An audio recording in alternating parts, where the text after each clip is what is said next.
Hello everyone. Today I'm going to show you how I store all of the herbs that I grow in my garden, and then I'm going to harvest some more herbs to dry because as we get closer to the end of the season, some of the herbs I might harvest all of them today.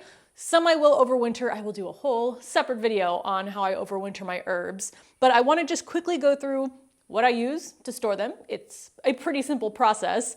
I have a jar. I got these on Amazon. They do have a lid that is airtight.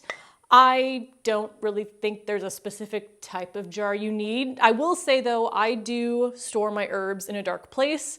So if you would put these somewhere where they might be in a sunny window or a sunny space, you might not want a clear glass. So maybe get an opaque colored glass, but these work perfectly for me. And I only have 6 left. I need to get some more because I have so many different types of dried herbs that I've used up all but these 6, and I'm pretty sure I have more than 6 different types of herbs that I have dried already. So other than the jars, I have a Sharpie, I have a masking tape, both of those are to label, and then when I go ahead and dry the herbs that I'll harvest with you today, I use my twine. So that's really it. So not a lot here that is required for me to store my herbs, but I love having fresh herbs, especially throughout the winter, because it's a nice reminder of my garden when I can't actually be out in my garden. And I would say 90% of what I use the herbs for is making tea. Pretty much anything that's like oregano or not lemon basil, but just typical basil. Those I'll dry and bring down to the kitchen. We use those in cooking. Most of the herbs I grow are used for my tea, but you can also use them in baking. You can use them, I really like the chocolate, mint, and oatmeal. I'll kind of go over as I store the specific herbs what I use them for, but let me show you my drying setup first, why you need to empty it, and then we will get to storing the ones that I already have dried. These are my lovely curtain rods that I've shown you before in videos where I've dried some of the flowers. So the top curtain rod is all flowers, bottom curtain rod is almost all status, but I do have some garlic chives drying, and then I think, yep, this is another lemon basil. So the longer ones I dry on the bottom, shorter ones I dry on the top and the middle bar. But this whole middle bar are my herbs. And I do make sure to label them when I dry them, because even if I can tell the difference when they're fresh, when they dry, a lot of them look pretty similar. And sometimes I can't necessarily just distinguish between them by smelling them. So I like to make sure that I label every single herb, and then I will just reuse these labels. So for example, if I take down the pineapple mint here, I will save these labels when I go out and harvest more pineapple mint. I will tie them up with twine and use that same label. So this is what I have, and I think it is really cute. Now, I am not a person who's in a rush when I dry my herbs most of the time. If I was, you could use an oven on a really low setting or a dehydrator. I'm fine with just hanging mine, usually between like 2 to 3 weeks. You wanna make sure they are completely dry before you store them. They'll feel very crispy. But since I'm not usually a person in a rush, I think some of these have been here over a month. So they are all definitely dried. Now, since I only have 6, I'm gonna prioritize the ones that I will probably use first.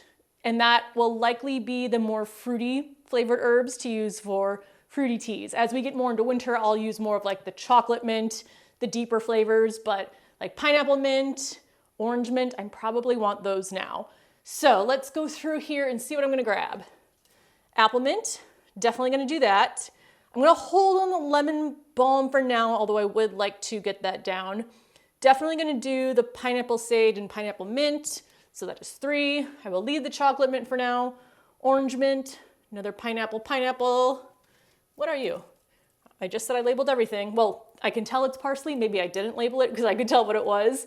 And then I have over here chocolate mint, oregano, basil mint. So I will have enough. Oh no, because I need lemon basil.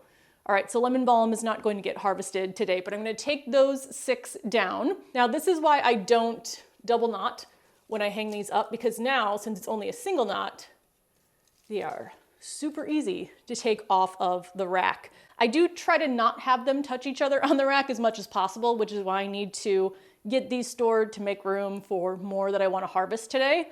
But it's really simple. I mean, that's it. So I'm gonna bundle these up gonna get my groupings together and then we will get them stored. These are the bundles that I've taken down. So I'm gonna start with the lemon basil because that one seems to be falling apart the most. And this is my first time, I'm pretty sure, growing lemon basil. It is very heavy on the lemon. Like, it smells like lemon pledge.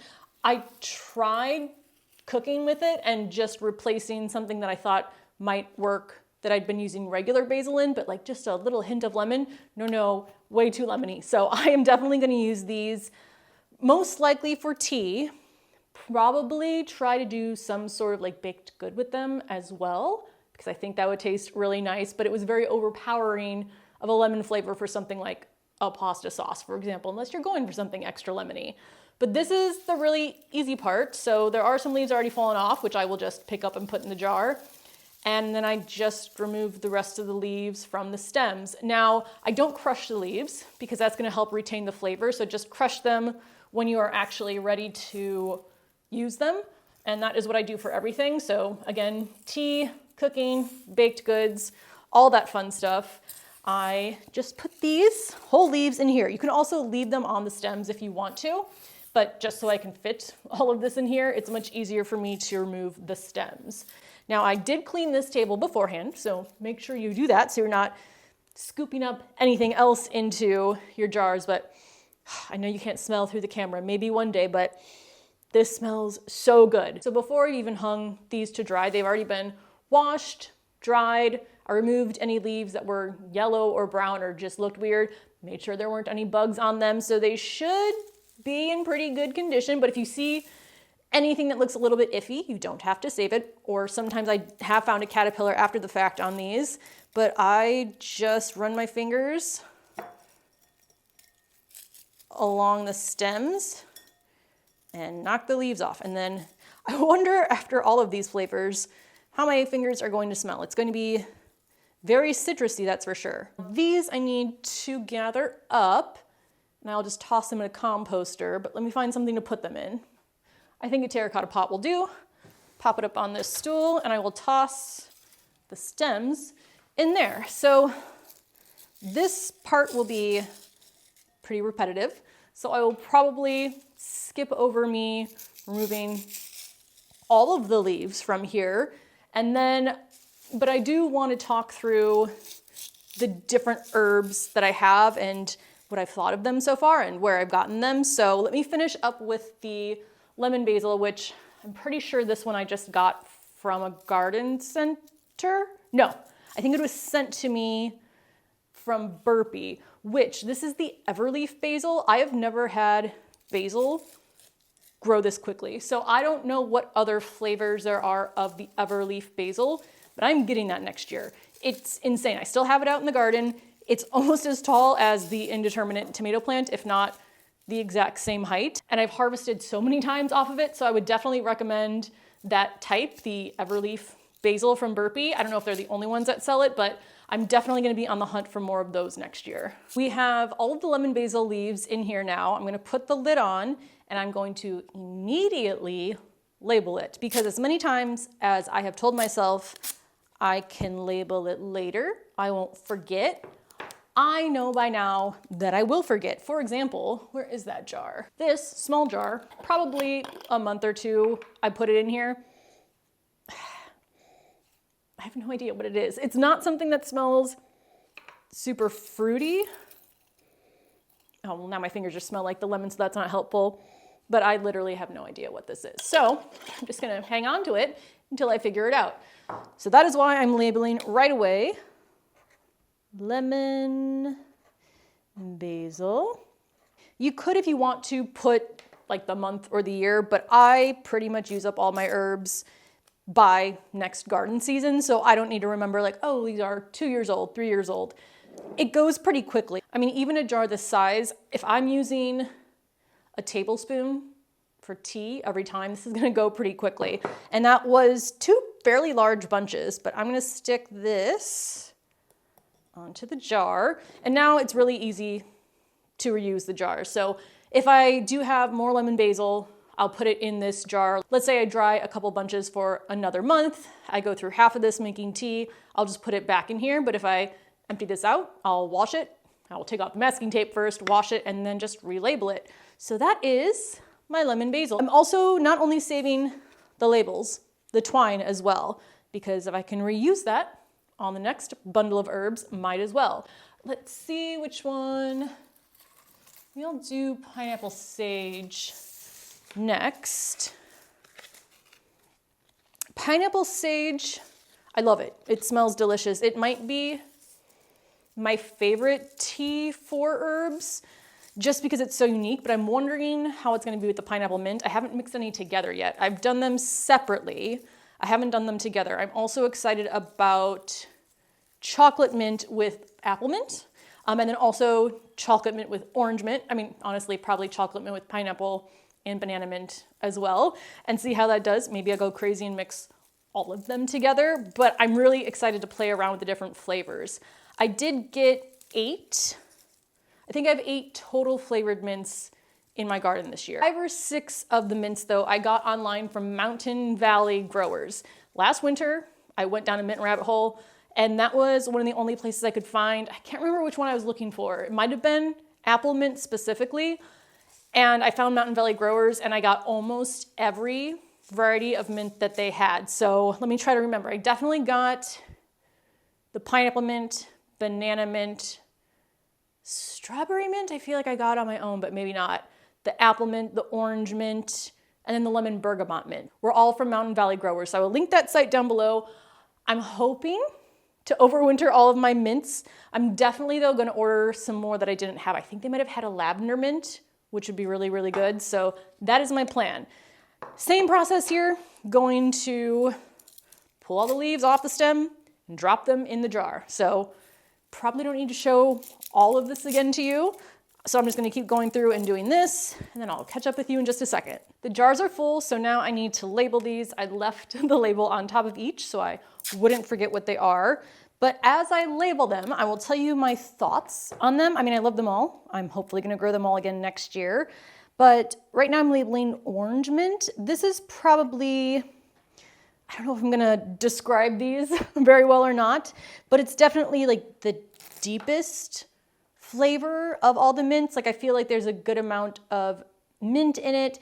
It does smell like orange, but it's not a light citrusy scent.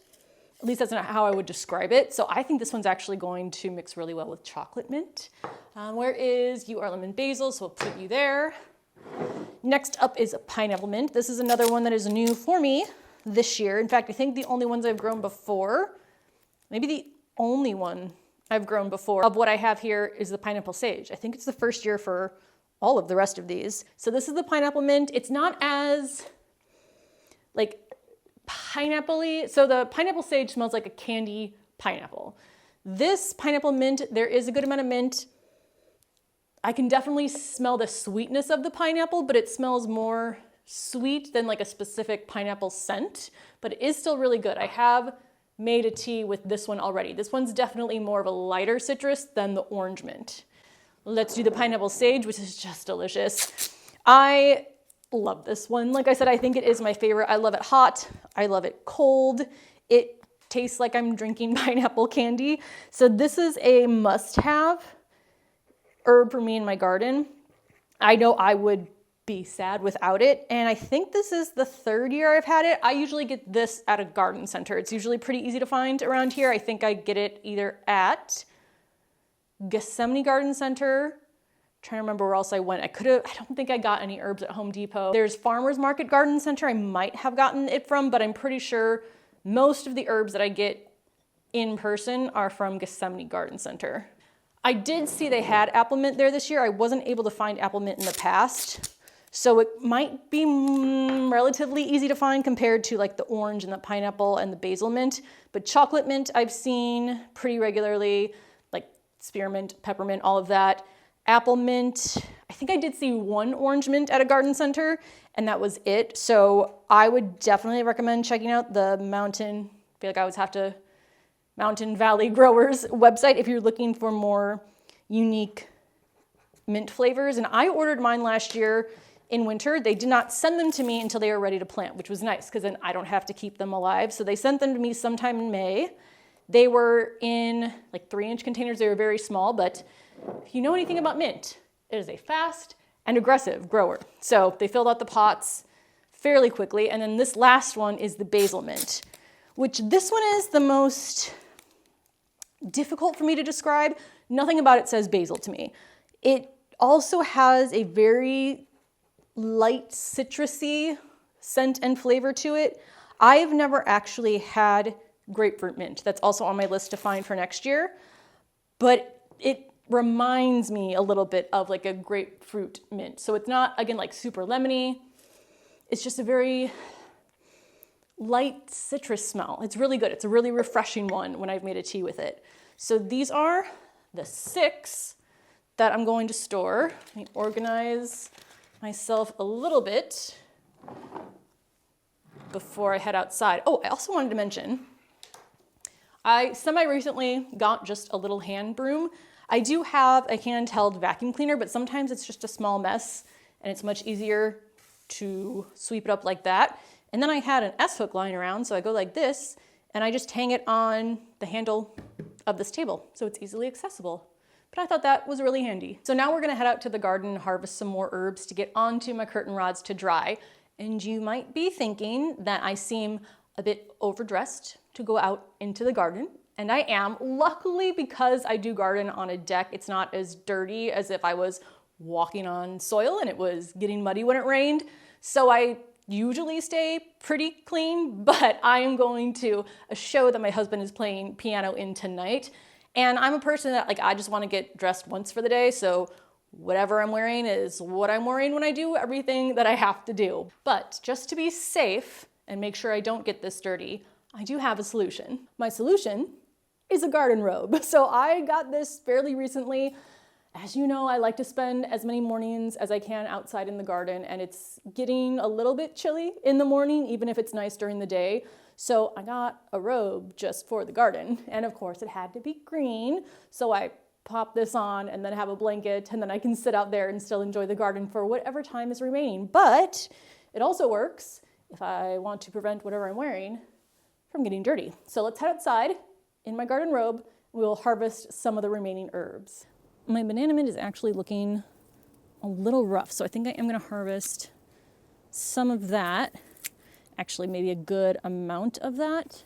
I'll grab some of the orange mint that has also gone to flower, and the bees have enjoyed it. I haven't noticed any difference in the flavor or the scent, because sometimes when herbs go to flower, they'll lose their flavor. I haven't noticed any. I feel like mint tends to hold its flavor pretty well, so I'm just gonna give this a good cut back. Now you are a different mint. You are coming from basil mint. Let's give you a trim as well, the ones that are trying to take over. I think I'll take some of the pineapple mint as well and just give that a good trim. Well, we are back inside because it started to sprinkle, so I didn't get to be cozy as long as I was hoping to in my robe. Usually I would wash these first. We got rain this morning, and then they had enough time to dry. I will try to time my herb harvest as much as I can for days like that where we have rain in the morning and then it's sunny later on in the day. But I am glad I got these before it started to rain again. You do want to make sure your herbs are dried off before you bundle them up and hang them together, just so you don't have any mold growing. But these are pretty good. Doing a little bug check, which I don't see any, but again, removing any leaves that don't look very healthy. Almost grabbed some new twine, but I have my twine to reuse. I'm just gonna tie these together. And again, not doing any double knots, just so that way I don't have to use scissors or anything else. I like to keep things as streamlined as possible. And then I know I have a basil mint label in here. We'll stick that on there. And this is what I'm going to hang in the empty spots. So I will bundle the rest of these up. We'll get them hung up on the wall, and I think that's gonna be it for today. Actually, while I'm bundling up the apple mint, so I'm in my final course for my horticulture certification through the University of Illinois. I've been taking one class a semester, and it's all online, the version I'm taking. I'm pretty sure you can take it on campus if you live in Urbana-Champaign. There's a good mix of people that I've had in my classes. There's undergrads, grad students, adults like me, and it's been really great. So based on the requirements, it came out to 4 classes.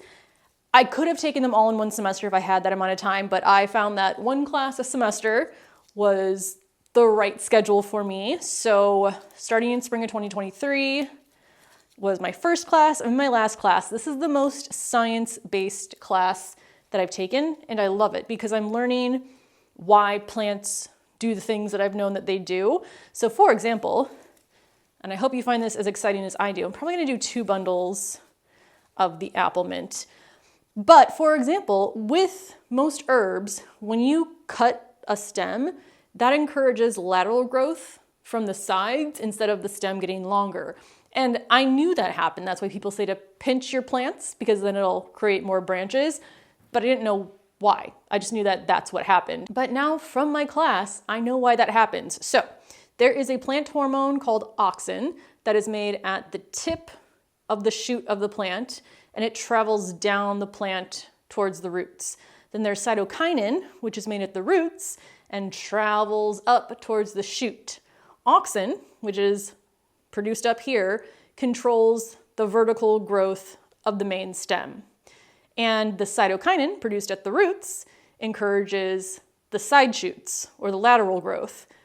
Auxin, when it's running through the plant and it interacts with other plant hormones, it suppresses cytokinin. So the plant isn't growing outward, it's growing up. But when you pinch the plant, it disrupts the flow of auxin. So the cytokinin can then encourage the plant to branch because there's nothing inhibiting it anymore. So that is so cool. I know why this happens, and a lot of it has to do with plant hormones and purposes of plant cells that I had no idea existed before. Something else that is just I find interesting about the class too is I didn't take any science classes in college because I got a business degree and I haven't taken any science class since high school. So a lot of the stuff, either it's been so long I can't really remember, or it was never anything I learned much at all of. But in the modules, the professor set them up so that they also link to like elementary school level videos of explanations, and I watch all of those. And it explains so much more than I ever would have been able to understand just reading the textbooks or scholarly articles. So I really like that and appreciate it. All right, now with that, I will get these all bundled up and we'll hang them up on the curtain rods. I am done with the ones that I'm going to hang to dry. So we have pineapple mint, we have orange mint, which I think I called apple mint, so you can see how quickly I forget which is which if I don't label them, and then basil mint. Now with the banana mint, the stems aren't really long enough to bundle together and dry, so I'm gonna leave them in this wicker basket, which does have some airflow. I'm just gonna let them dry in here, and yes, I will be sticking a label in here so I don't forget. So we'll hang these up. Oh, and then the rest of the labels and the extra twine, I keep right in this drawer because this is pretty much where I'm always tying up my herbs. So again, things where they are the most accessible. So we'll get these hung and that's gonna be it. I'm gonna hang these 3 up. Again, just with one single tie of the twine, so it's easy to take off. But this is pretty much it. It's not that hard to do. Like I said, if you want herbs dried faster, like that same day in a few hours, you can get a dehydrator. I still go back and forth on if I'll really use one enough to make it worth getting, so we'll see. Or your oven on the lowest setting, I've done that as well. But now, this rod is almost full, and I love the smell of the herbs when I walk over here. So that's everything for this video. Let me know if you have any questions. Let me know if you have any other like creative things you do with your dried herbs as well, or any good recipes that you know of, and let me know in the comments below, and I will see you in the next video. Bye.